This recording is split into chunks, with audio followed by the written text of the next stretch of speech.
Welcome to a newest edition of Recovery Today, the show that addresses all issues that are related to addiction.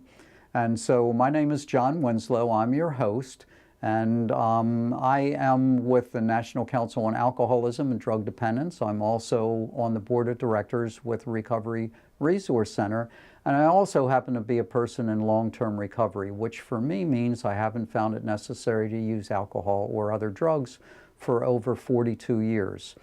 So in starting the introduction of today, we're going to do it a little bit different than we normally do.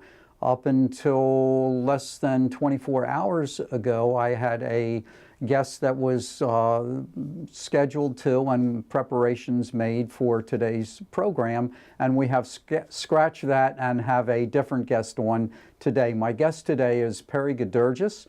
Perry's a friend of mine. He is a person in long-term recovery, and he's also a long-time recovery advocate. And so what we're going to do is have Perry introduce himself today, the purpose of that, and I need to give you a little bit of backstory on that. About 2.5, 3 weeks ago, my wife and I had been down to sunny Florida in the midst of this cold, windy, cloudy, rainy season that we've had here, and we loved it so much we made a decision that we're going to relocate. And as fate would have it, things happened very rapidly for us, and it ended up that we are going to be moving in the very near future down to Florida. That being said, this is my last show as the host of Recovery Today, and I'm in the process of passing the baton over to my friend Perry. So with that being said, let me just say, Perry, welcome to Recovery Today, and good to have you here. And we want to learn a little bit about who you are and why you are going to be stepping into this role. So let me begin by asking you a little bit, could you briefly share with our viewers a little bit about your family background and what led you to get into this journey of recovery? Today we're going to be talking about change, dealing with change, and dealing with some fears, because that's certainly, I'm going through a lot of change and I'm addressing some of my fears, but that's one of the things that we learn to do in the process of our recovery, is deal with change, deal with our fears. So let's hear a little bit about your family background and what led you into recovery. Thanks, John, that's a kind introduction, to call me your friend. Mm-hmm. And that the story of my life and my recovery was one of being very friendless.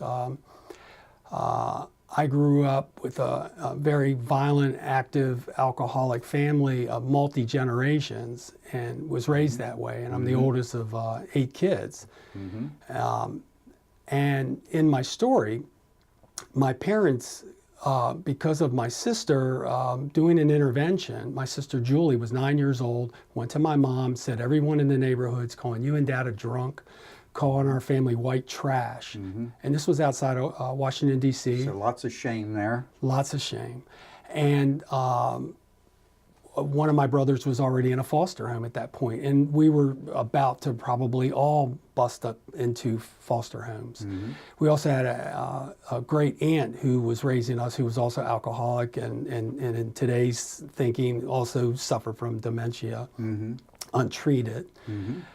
So my sister's intervention caused my mother to seek help, and my mom and dad both died sober. My dad just recently died with 50 years of recovery. Yes, I was at his funeral, right. Yes, yes, I appreciate that. And as you recall, in that funeral, there was a lot of celebration about 50 years of life, and some of his program friends were there as and recovery supporters, as it were, and even at the church where there was a recovery community there as well.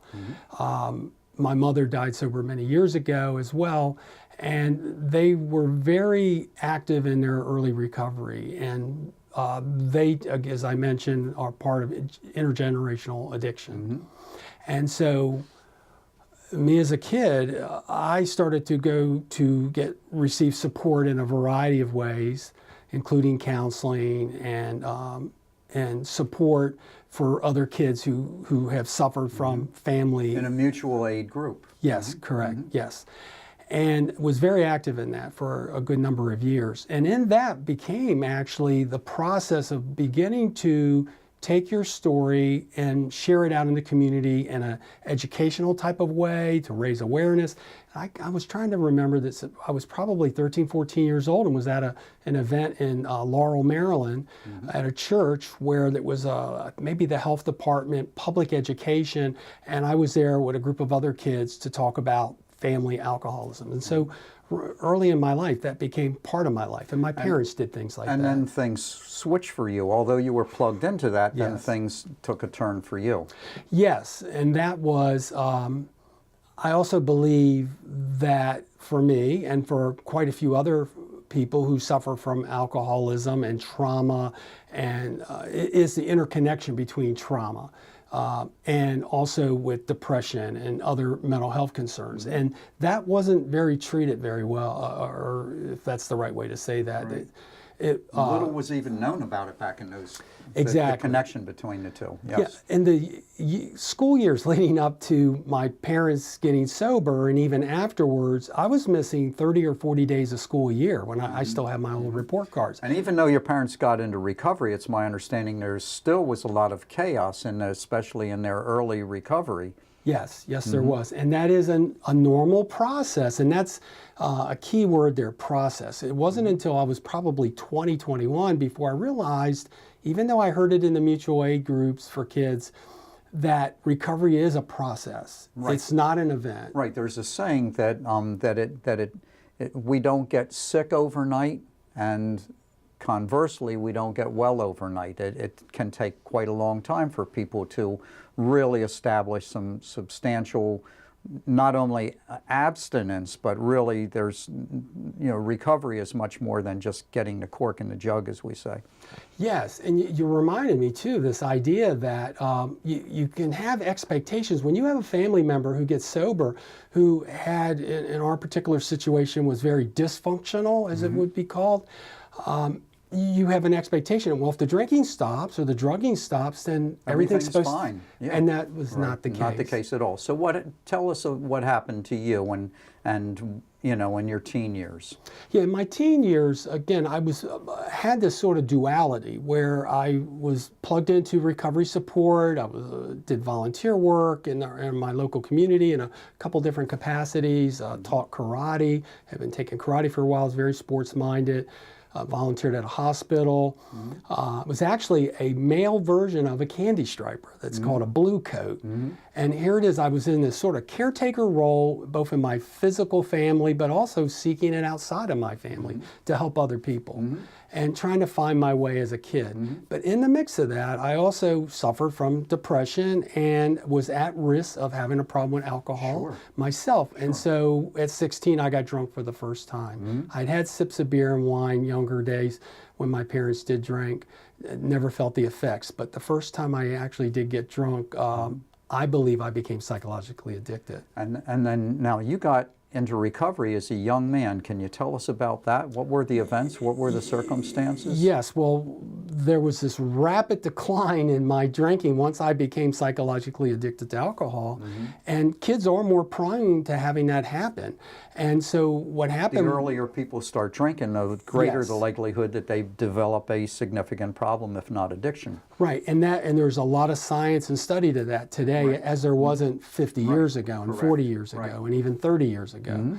And so I had a rapid decline where I had a profound personality change, and where I then was really an acting out kid and teenager. You ended up going to jail. Yes, I did a couple times, and ultimately I robbed a gas station in Prince George's County 43 years ago, or 45 years ago, and I got an 8-year sentence for an $8 armed robbery. And I know that's humorous in that way. Wasn't funny at the time, no. Exactly. And the other thing is, too, I'm just grateful that nobody was hurt. It was a serious situation when it happened with 2 other buddies of mine.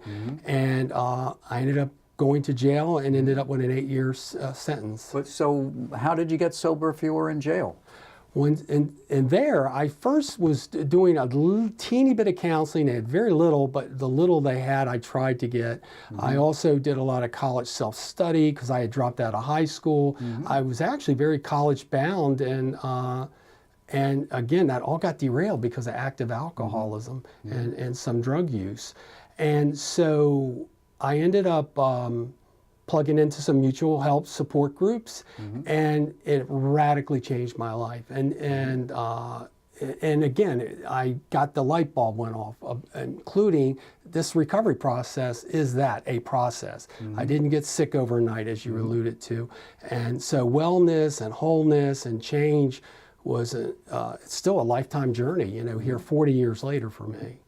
So you were on work release, correct, when you were in your early recovery, and so as you left jail, you were already on your recovery journey, correct? Yes, I was actually reflecting on this in that almost exactly 40 years ago, 39 years ago, I had just been released out of Southern Maryland's correctional camp, now called pre-release units, and I had very plugged into recovery. I was in a halfway house called the Jude House as a condition of my parole, and I got asked to speak to a high school class 39 years ago, La Plata High School, and I told my story of just being out of prison a couple months. My sister Julie ended up committing suicide in a year earlier as I was wrestling with and finally plugging into one of the support groups. And that was a huge occurrence, a huge event in your life. Devastating, devastating. I was one of the last people to talk to her alive. It was a real tough time. And I'll tell you, what was real key for me was that people were loving me before I could love myself. As I mentioned, I've used the word depression earlier. I really suffered from that, and my sister definitely suffered from depression and also from active addiction. Perry, that concept of loving you before you can love yourself. That there's no way to underestimate how huge that concept is. Just that process of people, because I experienced the same thing in my recovery, as people loving me before I loved, because by the time we end up in the rooms of recovery, typically not only are we filled with shame, but with self-disgust and I know for myself, self-loathing. And so the concept of me loving myself was something foreign to me, and it was something that I needed to embrace, and I have in my recovery process over time learning to love myself. Didn't come quickly and it didn't come easily, and fortunately there were those people there that loved me before I could love myself, and you experience the same thing. I want to tell our viewers, just to jump in there and say, you're watching PAC 14. This is the show Recovery Today. I'm your host, John Winslow. We are here with Perry Gaidurgis, who I am in the process of passing the baton over to in terms of the new host, as I am departing for sunnier skies. So Perry, you were just telling us about that early process of transitioning from coming out of a lot of intergenerational family dysfunction. Your folks got into recovery. You then, after being incarcerated, yourself got into recovery behind the walls, as we sometimes refer to it. And there are many folks that have gotten their lives together as a result of being incarcerated and begin their recovery journey there. And then you were just telling us about moving into the process of actually recovery advocacy, that you started to give it back. And that was the next piece I wanted to ask you about, your journey in the recovery advocacy with some work that you've done with prevention, treatment, and recovery. Can you tell us a little bit about that journey and bringing us forward? Yes, great intro to that, John. And that, speaking at that high school 39 years ago in La Plata High School, it sparked a sense of I had a story that could maybe help other people, that I was relatable, that I might have had a talent, a gift, certainly a purpose or a call, as it would be called, that to give back to the community. And as I said earlier, as a kid, I had a natural inclination to being in that way, as a caretaker, the oldest of a large family. And so that then there was some avenues, volunteer opportunities in Southern Maryland at the time. I actually, while on parole, I had 4 years of parole or 5 years of parole. I was a volunteer parole officer while I was on parole. And that mainly meant taking guys to meetings, checking on them, mentoring them, coaching them, not with a lot of counseling, educational support, but then that came pretty soon afterwards. Started taking classes. There's a group in Maryland that we were both fond of and beneficiaries of, the Office of Education and Training for Addictive Services. Yes. So I plugged into that world. We actually, without knowing it, as we connected as friends, realized that we were in that same world, as it were. Countless people from the past. Yes, yeah, training events over the years that we took the same classes, instructors, and I later became staff with that teaching classes around adolescent prevention activities. There's these groups called peer support groups. These are kids kind of preventional in that helping kids who are maybe at high risk, and you're a high risk kid if you have a parent or both parents or even a grandparent with addiction. There is a lot of science to this. There's also, I only learned a few years ago, there's this ACEs study, Adverse Childhood Experience study, that the Center for Disease Control and Kaiser Permanente had done, that shows this high correlation between the two. Yes. Right. Yeah. People that have had adverse childhood experiences, very high likelihood that they'll end up as a result of that in later years with addiction, mental health issues, perhaps a combination of the two. Yes, and end up incarcerated at higher rates, as well as other kinds of health problems, be it even diabetes and heart disease and things that are maybe what you would call more stress related. And so in my path back to that, I started working for the Charles County Health Department, first as a volunteer and then employed and created an adolescent youth alcohol program at the Charles County Health Department in La Plata, Maryland. And then at 22, 23 years old, I just had this Messiah complex, as sometimes it's been jokingly called. I really wanted to save the world. I saw such a huge need. And so I had an enormous amount of energy and passion for that. And it becomes infective, and I was around other folks who were of the same nature, scattered around the Washington, D.C. area. There was a large community of young people in recovery in Northern Virginia, and I very much plugged into that and brought them into Southern Maryland and had a lot of networking going on with this opportunity to grow recovery resources for young people and families. That was real important to me. So over the years, you've been plugged into, engaged with, and involved with a variety of different prevention, treatment, recovery, advocacy kinds of efforts. I know that for you and I have both been to Washington, D.C., and on a national level, we have participated and been a part of different movements. I know for your that are related to recovery advocacy. I know for yourself, two areas that you're particularly passionate about are the family issues, again based on your own personal life experience, and criminal justice reform. And there's been a lot of gotten a lot of national and statewide attention over the last few years. Can you talk a little bit about your interest in those areas? Certainly. First with families. I mean, families are the first ones hurt and the last ones helped. And so that has been so important to me to bring a light and awareness and conversation that families need as much support as the individual that suffers. We might call the disease of addiction or a substance use disorder, and there's technically not alcoholism isn't a family disease, but it's a family dis-ease. And there's this incredible dis-ease, usually trauma, a little or a lot, certainly a lot of neglect. And so that has been a strong driving force to support those kind of efforts. And I was one of the early people involved with the Adult Children of Alcoholics movement. Right.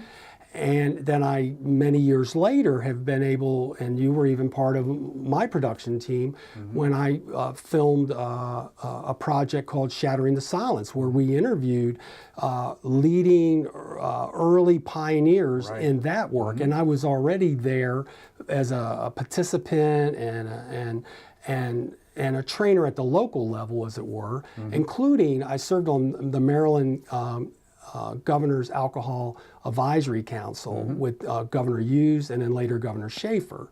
And from that came a juvenile justice appointment as well to an advisory and a task force groups, as well as I was doing that at the local level. And occasionally I was on the national stage as well, and living near DC and the proximity to that made that kind of easier to do. So I was doing that work back in the 80s. And then now in the last half a dozen years, you and myself have even traveled together and spent time and been at the National Recovery Month kickoff breakfast that, remember, 5 years ago, they showed my film as part of the kickoff to all the events that happen every September. And so it's been interesting that over 30-some years, to watch the evolution in Washington, as it were, that has really made some efforts. Like first in the 80s, I was right in the trenches with the drinking and driving issue and the high fatalities that were happening, families that were devastated, and the importance to bring alcohol awareness, that there was a high percentage of people who were repeat offenders who never had gotten treatment before, and then how the criminal justice system could best work with the treatment field and together come with some better positive outcomes than that had been happening in the past. So I've watched these movements evolve and supported them in many different ways behind the scenes. And that's why I want to encourage viewers to do, and why I was excited when you were starting this show here now, probably a year ago or so, or more, and the guests that you have, that you're educating and bringing awareness to the viewers that what can I do? Because when people watch these shows and they hear these stories, one, we're lessening the shame and the stigma that we're not sick people trying to get, we're not bad people trying to get good, we're sick people trying to get well. And not sickness in the way that it has to be such a put down kind of negative connotations, but that recovery is treatable. There is so much evidence to that, and people thrive and they strive, and their resilience comes out. And that, I'm thinking about this interview, one thing that struck me, John, was this is an equal opportunity destroyer. That we know people from all walks of life who, it doesn't matter whether there's a joke, you can come from Yale or jail, and that the diverse nature of addiction and mental health, where your brain is hijacked, that this is a medical condition, and that shows like this and supporting shows like this are huge and important. So, Perry, I want to thank you so much for coming in and allowing me to interview you today. And so the next time this happens, it's going to be a reversal of the seats. You're going to be in here and interviewing others. And I think that you certainly bring the passion and the experience to be able to carry on. And so I'm pleased to pass this baton over to you. You've been watching Perry Gaidurgis on Recovery Today. My name is John Winslow, and you've been watching PAC 14, and I want to just give a special shout out to Craig Twilley and the folks at PAC 14 for giving me the opportunity to host this show. Thank you so much.